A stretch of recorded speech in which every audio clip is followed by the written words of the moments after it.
미래통합당은 뇌가 없다. 네, 길 잃은 보수정치 해법은 무엇인가라는 얼마 전에 열린 토론회에서 나온 이야기입니다.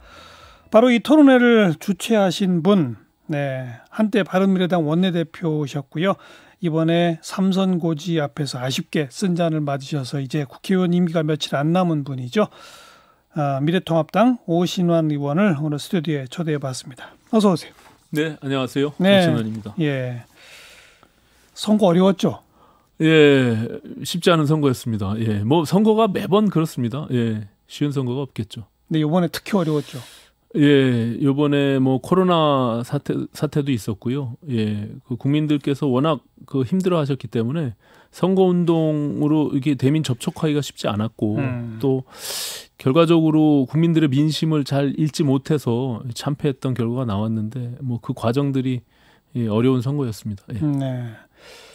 관악을 지역 맞죠? 네네, 그렇습니다. 그 옆 지역에 같은 당 후보로 나온 분이 뭐 막말도 하고 막 그랬죠. 예, 그랬어요. 예, 그 많이 영향을 미쳤다고 생각합니다. 예. 왜 그런 얘기들이 막 나왔을까요? 기본적으로 이게 이제 그 사실 이제 공인으로서 결국에는 국민들과 어떻게 소통해야 되는가에 대한 기본적인 감수성이 있어야 되는데 예. 뭐 자기 생각이라고 해서 그것을 무조건적으로 그냥 발설하는 것 자체가 타인에게 어떤 영향을 미칠까에 대한 깊이 있는 고민이 부족했던 거죠. 예. 그리고 그런 분들을 공천한 것 자체가 좀 문제 아니었나요? 그럴 수 있습니다. 예, 그것은 왜냐하면 큰 틀에서 우리가 개혁 공천을 주장하고 통합하는 과정에서 과거로부터 우리가 미래로 좀 가야 된다라는 목소리들이 많이 반영됐다고 했는데도 불구하고 과거지향적인 국민들이 구태로 보여지는 그런 막말들이 계속 빈발했기 그러니까요. 때문에 그 상당히 선거 치르는데 어려움을 느꼈습니다. 예. 자, 우리 오신환 의원 연극 배우 출신이시잖아요. 예, 그렇습니다. 예. 그죠? 예. 2012년 총선에서도 도전하셨다가 낙선하셨고. 네, 19대 총선 처음 제가 도전했다가 보궐선거로 이제 국회의원 되셨고. 네.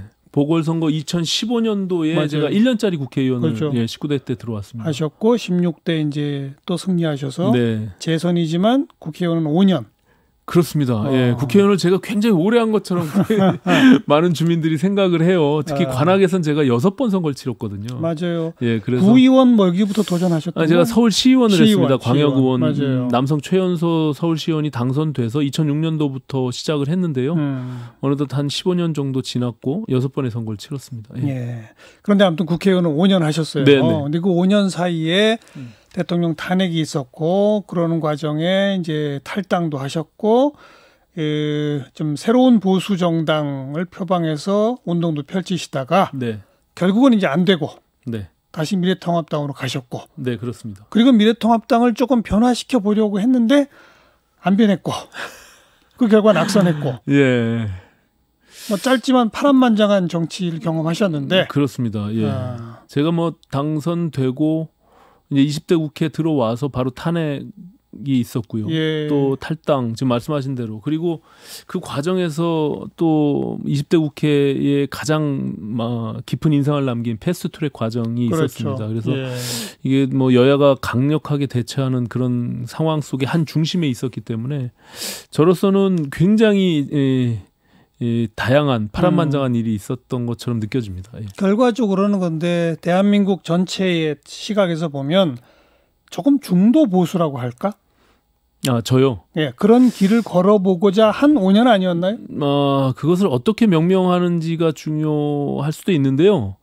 지금의 한국당, 과거 한국당이 보였던 그 보수의 모습은 저는 보수라고 보지 않기 때문에 보수가 제대로 된 보수의 방향으로 가야 된다. 그래서 그 가치를 많이 훼손됐고 그럼 잃어버렸다. 제 표현이 잘못됐네. 근데 뭐 지금 보수가 아닌 중도 보수가 아니라 지금까지는 보수가 없으니까 참 보수를 해보려고 했다. 이거네요. 그렇습니다. 이제 저희가 처음에 탈당하고 바른정당 창당할 때 진짜 보수, 가짜 보수 논쟁을 했었거든요. 그런 의미에서 지금 일컬어지면 어쨌든 중도 확장적인 세력과 포함된 그래서 따뜻한 보수를 지향해서 제대로 된 참보수의 길을 가야 된다 이렇게 생각합니다. 지금 미래통합당도 그럼 여전히 가짜 보수라고 보세요? 많이 한계가 있죠. 지금의 모습으로는 국민들께 어쨌든 굉장히 크게 참패를 했잖아요. 심판받았기 때문에 그것이 왜 그렇게 심판을 했는지에 대해서 명확하게 평가하고 판단해 봐야 됩니다. 거기에 그냥 우리가 안주하고 머물러 있으면 여전히 국민들께 계속적으로 이제 지탄받을 수밖에 없죠. 그러니까 내용을 좀 얘기해 보세요. 가짜 보수는 뭐를 말하는 거고 진짜 보수는 뭐를 말하는 겁니까? 일단은 지금 과거에 너무 집착한 그런 프레임 속에서 벗어나지 못했죠. 예를 들어서 반공 이데올로기 중심의 그 정책 노선들을 계속 유지해 왔고 목소리 자체가 굉장히 권위적으로 보여지는 그런 모습들에서 젊은 세대에게는 그런 것들이 구태로 비춰질 수 있는 것이죠. 막말도 거기에 포함되고요. 그런 측면에서 조금은 우리가 뭐 소위 이제 헌법이 규정하고 있는 민주공화국이라는 의미를 제대로 구현하기 위해서 공동체를 지키는 그 공화의 의미를 조금 더 담아내야 된다라고 생각합니다. 반공 이데올로기 이게 그러니까 전 정부를 좌파 독재라고 부른다든지 이번 총선에서 더불어민주당이 승리하면 사회주의화 할 거라든지 근데 그런 발언들을 많이 했잖아요. 미래통합당의 지도부들이. 그죠? 근데 그분들은 진짜 그렇게 생각해서 그런 말을 한 걸까요? 이제 국민들께 조금 이제 견제할 수 있는 균형을 가질 수 있도록 요청드리는 거였는데요. 그런 표현 자체가 국민들로 봐서는 굉장히 과거로 회귀하는 구태스러운 모습으로 비춰졌겠죠. 그러니까 지금 이 현 정부가 취하고 있는 정책 행보가 사회주의입니까? 저는 그렇진 않다고 생각합니다. 그 지난 조국 청문회 과정에서 뭐 사회적 민주주의 뭐 이런 이야기들이 있었잖아요. 근데 어쨌든 그 뭐 사회주의적인 어떤 정책들이 우리 사회에서 어떻게 그 담론을 갖고 더 확장적으로 우리가 수용할 수 있는지 이런 부분들에 대한 논의는 충분히 가능하다고 생각합니다. 우리가 제도 자체를 사회주의 제도를 선호할 수는 없겠지만 기본적으로 사회적 담론들을 우리가 계속적으로 좀 논의해서 그것이 이제 예를 들어서 공동체 양극화 문제가 그런 거 아니겠습니까? 공동체를 지키기 위한 양극화가 계속적으로 가속화되면 될수록 공동체는 깨질 수밖에 없는 상황이니까 그런 것들이 우리가 뭐 지금 현재 이번 코로나 사태로 인해서 굉장히 국민들께 익숙해진 기본소득 개념이라든지 복지적 혜택을 어떻게 우리가 더 담아내야 될지 이런 부분들은 저는 보수 진영에서도 충분히 논의할 수 있다 이렇게 생각합니다. 뿐 아니라 총선 다가오면서는 미래통합당에서도 그런 정책을 따라갔거든요. 그런데 초반부에는 그런 걸 사회주의다, 좌파 독재다. 그러니까 이게 좀 프레임 자체를 잘못 짜는 게 아닌가 싶다는 거죠. 그런 용어들을 저희 이제 당내에 일부에서 지속적으로 해왔죠. 그건 뭐 구체적으로 누가 했는지까지는 제가 기억이 안 나지만 어쨌든 그런 모습들이 도드라져서 국민들한테는 당 전체의 모습으로 비춰지고 또 일부 막말이 저게 미래통합당의 모습이다 이렇게 비춰지기 때문에 그런 것들은 앞으로 굉장히 과감하게 절연하고 미래지향적으로 나가야 된다 이렇게 생각합니다. 자, 이제 김종인 비대위로 가는데 여전히 일부 중진 의원들은 거기에도 저항하고 있더라고요. 그런 거 어떻게 보세요? 뭐 각자의 판단들이 좀 다를 수는 있는데 저는 처음부터 김종인 비대위를 저는 선호했는데요. 왜냐하면 지난 총선 때 우리는 무참히 참패했거든요. 그 우리 내부에서 무엇을 하기가 굉장히 어려운 상황이 된 것이죠. 그래서 저는 외부에서 정말 다른 목소리를 좀 낼 수 있는 김종인 위원장이 와서 방향을 좀 틀어야 된다. 그래서 저희가 결과적으로 새롭게 변화하지 않으면 안 된다 이런 생각을 갖고 있었는데 당선자 중에 이제 중진들의 경우는 뭐 조금 왜 그것을 왜 굳이 남에게 자꾸 맡겨야 되냐 외부에다가 맡겨야 되냐 뭐 그런 의미를 담고 있는데요. 저는 지금 내부에서 그것을 우리가 해결하기는 굉장히 요원하다 이렇게 생각합니다. 김종인 위원장은 뭐 보수라는 말도 쓰지 말자 이랬대요.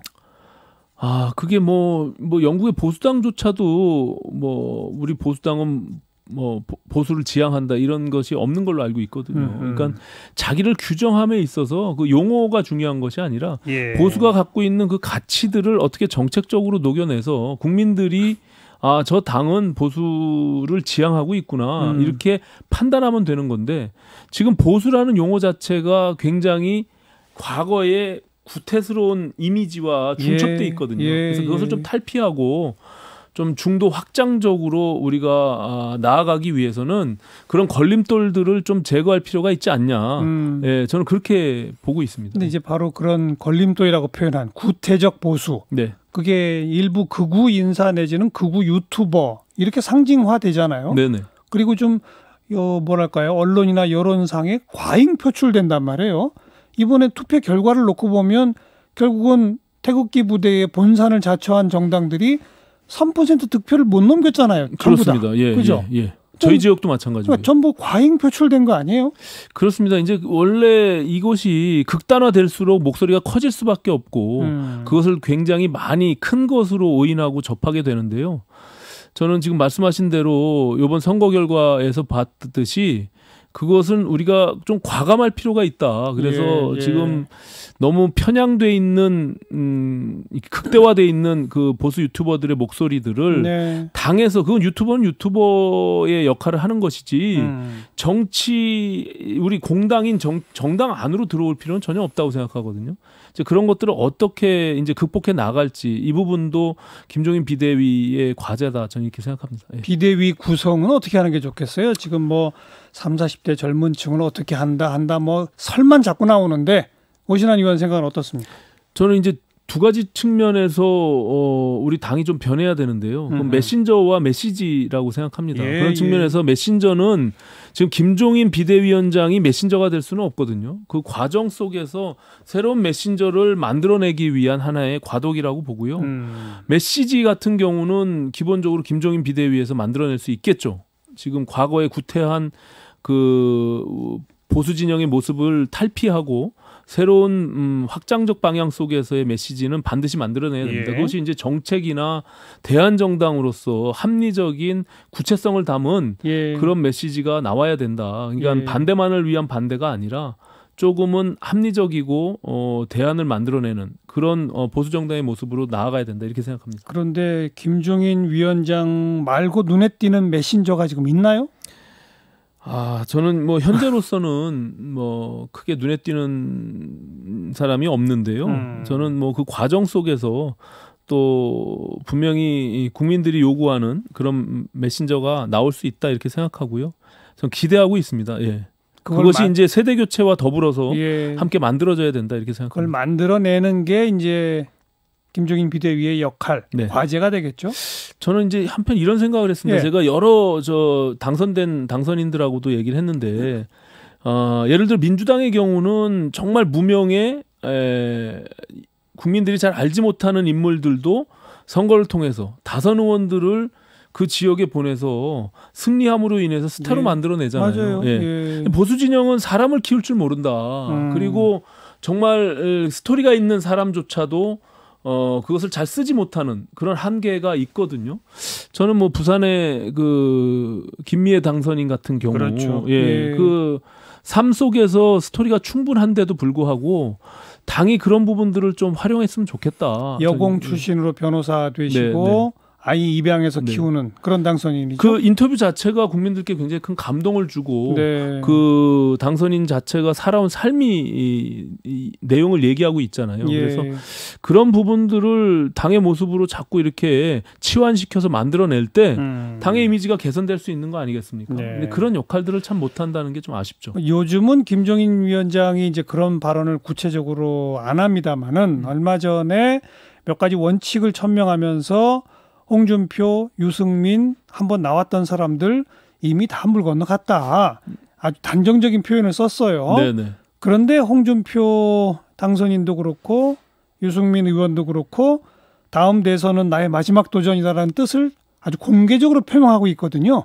이건 어떻게 보세요?